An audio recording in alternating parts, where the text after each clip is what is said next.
She's not a doctor. She dropped out.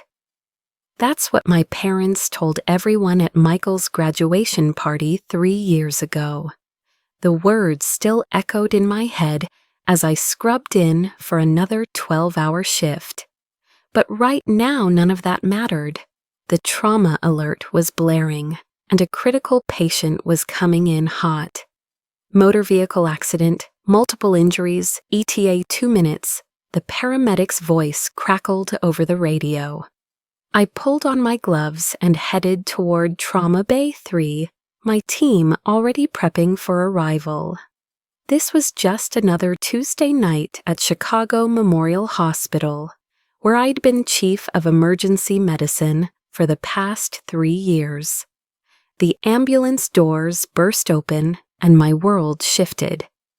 28-year-old male, unconscious, possible internal bleeding. The paramedic rattled off vitals, but I was staring at the patient's face. Michael, my brother Michael. My hands didn't shake. They couldn't. Professional training kicked in as I barked orders to my team. Get me a full trauma workup stat. Prepare for emergency surgery. But inside, 20 years of family dynamics crashed over me like a tsunami. You see, in the HARPER family, there were always 2 categories of children, the golden ones and the broken ones. Michael was golden from birth, the son who could do no wrong, the one who got private tutoring when his grades slipped, the one whose college tuition was paid without question. Me, I was the family disappointment, the girl who wasted potential and made bad decisions. Growing up, dinner conversations revolved around Michael's achievements. His soccer trophies lined the mantel, while my academic awards sat forgotten in a drawer. When Michael wanted to switch majors junior year, Dad said, "Follow your passion, son." When I mentioned pre-med requirements, Mom laughed and said, "Harper, be realistic. You're not doctor material." The breaking point came during my sophomore year at State. I was struggling, not academically, but financially. Working 3 part-time jobs while maintaining a 3.8 GPA was destroying my health. When I asked my parents for help with rent, Dad sighed like I was asking him to move mountains. "We're already paying for Michael's business degree," he said. "Maybe college isn't for everyone, sweetheart. There's no shame in finding a nice job and settling down." That night, I made a decision that would define the next decade of my life. I applied to Northwestern Medical School under my married name, Harper Chen, and got accepted with a full scholarship. The next morning, I told my parents I was dropping out of State. Their relief was palpable. "We knew this would happen eventually," Mom told her sister on the phone, not knowing I could hear. "Harper just doesn't have what it takes for higher education. At least now she can focus on finding a husband." They threw Michael a celebration dinner for making Dean's List that same week. I moved to Chicago and disappeared from their lives, letting them believe their narrative about my failure. It was easier than fighting for their approval anymore. Medical school nearly broke me in entirely different ways. While Michael was pledging fraternities and going to spring break, I was working overnight shifts at a diner to pay for textbooks. While my family posted photos of his graduation on Facebook, I was pulling all-nighters in the anatomy lab, learning to save lives. Dr. Rodriguez, my biochemistry professor, became the mentor my father never was. "You have something special, Harper," she told me during my residency application process. "Don't let anyone convince you otherwise." She helped me secure a spot in the emergency medicine program at Northwestern, the same hospital where I'd later become chief. My residency was brutal, but I thrived under pressure. Every shift brought new challenges: overdoses, heart attacks, car accidents, domestic violence cases. I learned to compartmentalize, to make split-second decisions that meant the difference between life and death. My attendings praised my calm under pressure, my ability to lead teams through chaos. "You're going places, Chen," Dr. Martinez told me during my chief resident year. "I've never seen someone handle trauma cases with your level of composure." The irony wasn't lost on me. The family that called me unstable and emotional had produced someone who could perform life-saving surgery while maintaining perfect steadiness. The daughter they said couldn't handle responsibility was now responsible for an entire emergency department. Meanwhile, my family continued their narrative. Michael landed a middle management job at an accounting firm, and they acted like he'd been appointed CEO of Fortune 500 company. Mom's Facebook was full of photos. My successful son at his company picnic. Michael's new apartment, so proud. They occasionally mentioned me to relatives. "Harper's still figuring things out. She's been in Chicago for years, but you know how she is with commitment." The truth was too complicated for them to explain, and honestly, I preferred their silence to their condescension. The night everything changed started like any other. I was reviewing patient charts when my phone buzzed with a trauma alert. Car accident on Lakeshore Drive, critical injuries, patient en route. Standard Tuesday night emergency. Then the ambulance arrived, and I saw his face. Michael looked smaller on the gurney, more vulnerable than I'd ever seen him. His usually perfect hair was matted with the blood, his designer shirt cut away by paramedics. But he was alive, and that was what mattered now. "Talk to me," I said to the paramedic, falling into step beside the stretcher. 28-year-old male, driver in single-car accident. Lost consciousness at the scene, possible head trauma, suspected internal bleeding, BP dropping, pulse thready. My team surrounded the trauma bed as we transferred Michael from the stretcher. I pushed away 28 years of complicated family history and became the doctor my patients needed me to be. "Laura, get me a CT scan of his head and abdomen. Tim, I need blood work and a chest X-ray. Maria, prepper 2, in case we need immediate surgery." That's when I heard the voices in the hallway. Mom's crying, Dad's panicked questions, the chaos of a family in crisis. They'd been called to the hospital, told their son was in critical condition. They had no idea I worked here. Why would they? In their minds, I was still the dropout who couldn't handle responsibility. "Is he going to be okay?" Mom's voice carried through the trauma bay doors. "We need to see him. Where's the doctor?" I took a deep breath and stepped into the hallway. The sight that greeted me was surreal. My parents, my Aunt Sarah, my cousin Jake, half the family had rushed to the hospital. They looked older than I remembered, more fragile. Dad's hair had gone completely gray. Mom's face was lined with worry. They didn't recognize me at first. I looked different, confident, authoritative, wearing scrubs and a white coat. My hair was pulled back in a professional bun, my wedding ring the only jewelry visible. This wasn't the uncertain girl who'd left home 8 years ago. "Excuse me," Dad approached me desperately. "Our son Michael Harper was brought in. Can you tell us his condition?" Before I could respond, a nurse rushed up to me. "Dr. Harper, the CT results are back. Room 3 needs you immediately." The silence that followed was deafening. I watched recognition dawn on their faces, confusion first, then shock, then something that looked almost like fear. Mom's hand flew to her mouth. "Harper," she whispered. "I'm sorry, I need to check on my patient," I said professionally, turning toward the trauma bay. Behind me, I heard Dad saying to no one in particular, "That can't be, she dropped out of college." The CT scan showed what I'd suspected, internal bleeding that required immediate surgery. Michael's condition was critical but not hopeless if we acted fast.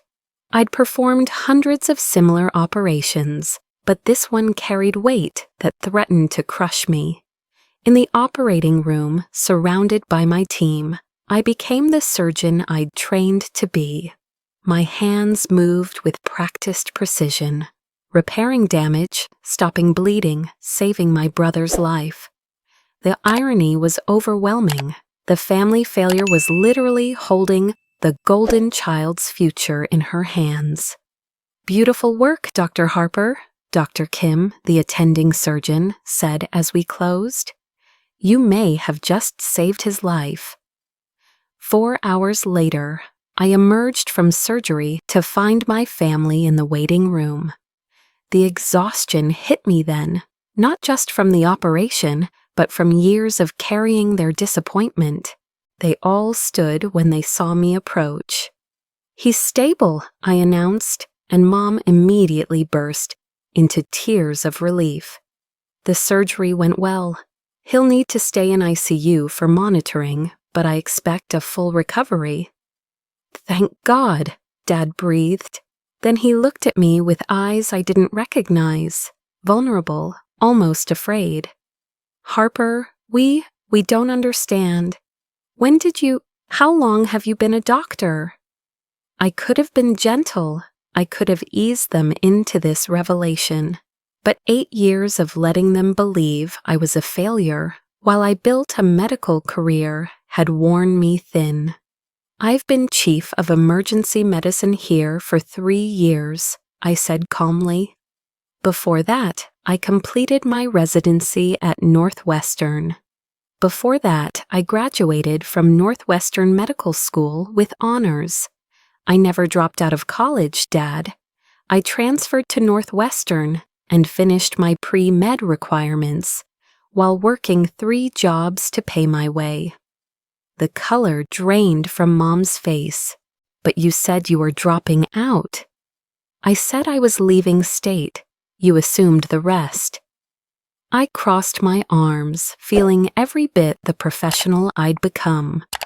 "While you were telling everyone I was a failure who couldn't handle higher education, I was learning to perform emergency surgery. While you were celebrating Michael's business degree, I was saving lives." Aunt Sarah, who'd always been the family gossip, looked stricken. "Harper, honey, if we had known..." "Known what? That your disappointment daughter was actually competent?" The words came out sharper than I intended, but I was too tired to soften them. "You knew I had good grades. You knew I was responsible.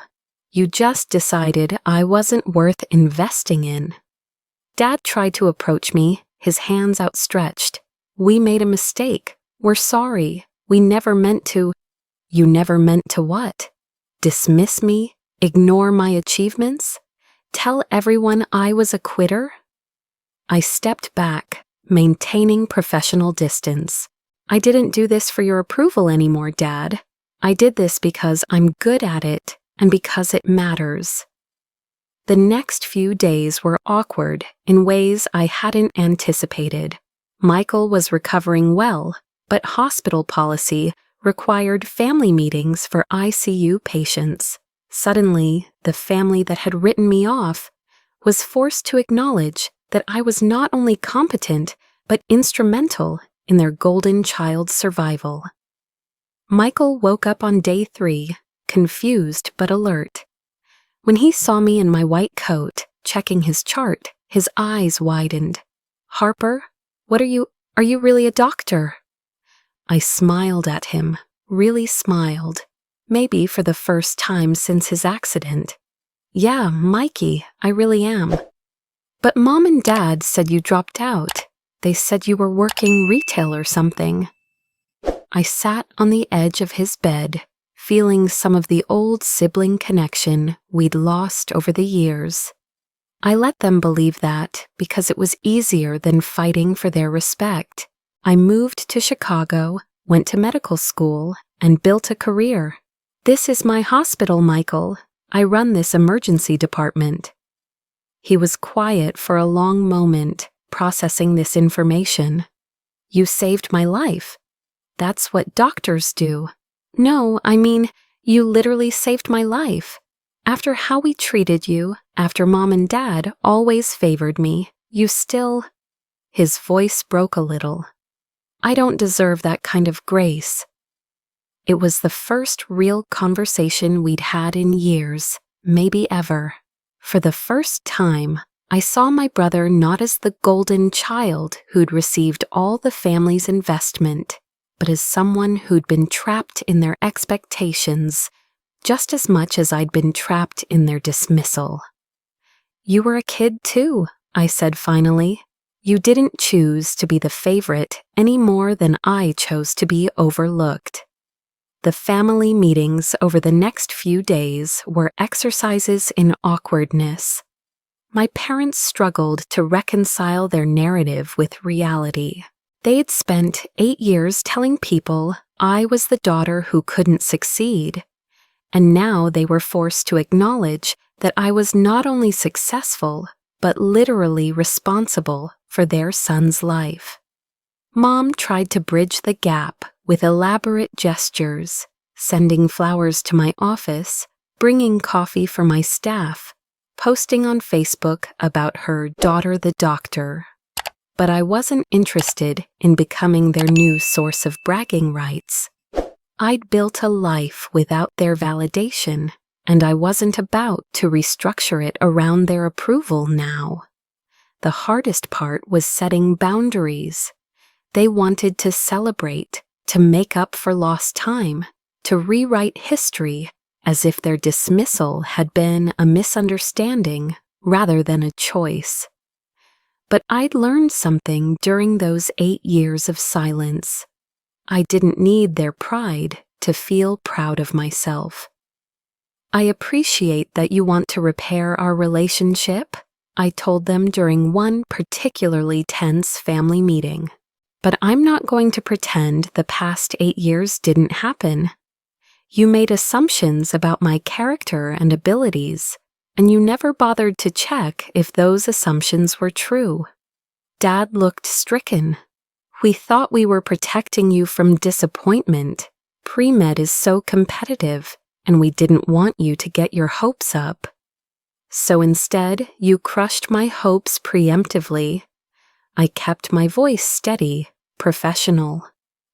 Do you know what it's like to excel at something and have your own family assume you'll fail at it? The silence that followed was heavy with 8 years of misunderstanding. Mom reached across the table, her hand trembling slightly.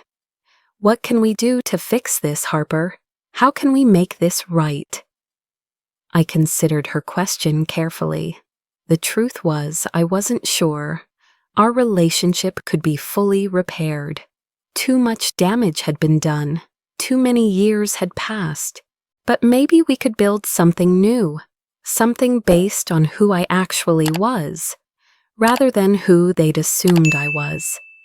You can start by understanding that I didn't build this life to prove you wrong, I said finally. I built it because it's who I am. I'm good at this work, and it fulfills me. If you want to be part of my life going forward, it has to be on those terms. Michael was discharged 2 weeks later with a full recovery. The night before he left, he came to my office in the emergency department. I was reviewing charts, preparing for another overnight shift. I wanted to thank you, he said, settling into the chair across from my desk. Not just for the surgery, but for perspective, I guess. I looked up from my paperwork. What do you mean? I mean, I've been thinking about how we grew up, how Mom and Dad treated us differently. I always thought I was the lucky one, getting all their attention and support. But watching you this week, seeing what you've accomplished. He paused, searching for words. I don't think either of us got what we really needed from them. It was an insight that surprised me with its maturity. The brother I remembered had been somewhat self-absorbed, secure in his position as the family favorite. But his brush with mortality seemed to have given him a different lens on our shared history. What do you mean? They gave me their expectations, he said slowly. But they gave you their dismissal.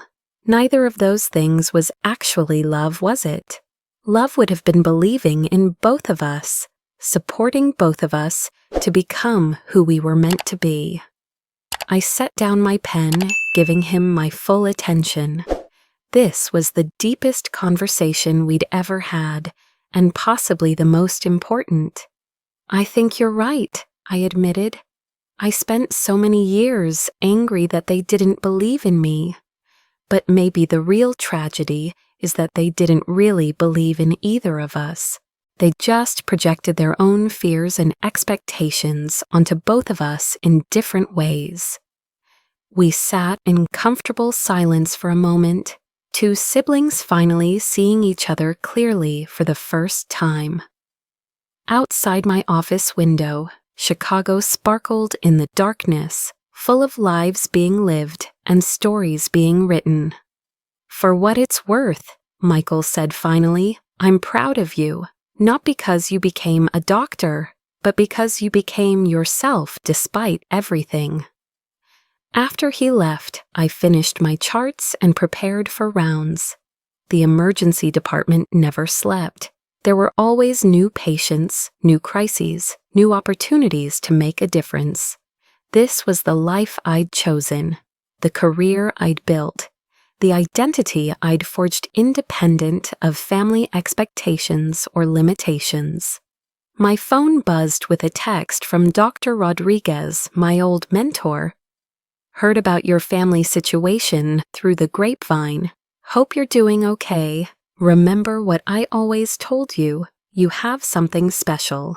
Don't let anyone convince you otherwise.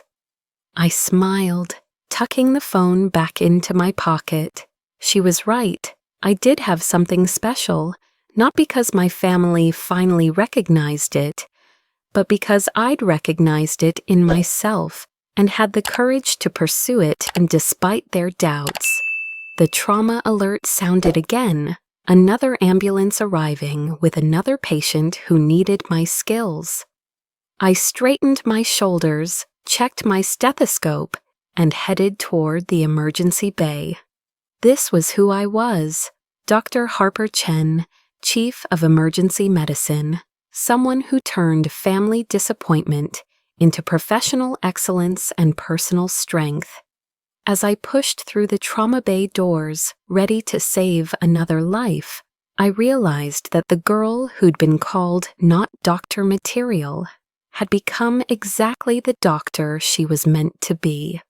And that was worth more than any family validation could ever provide. The story didn't end with reconciliation or dramatic forgiveness. Instead, it ended with something more valuable, self-knowledge and the quiet satisfaction of a life built on personal truth rather than others' expectations. My family's opinion of me had shifted, but my opinion of myself, hard-earned through years of dedication and sacrifice, remained unshakable.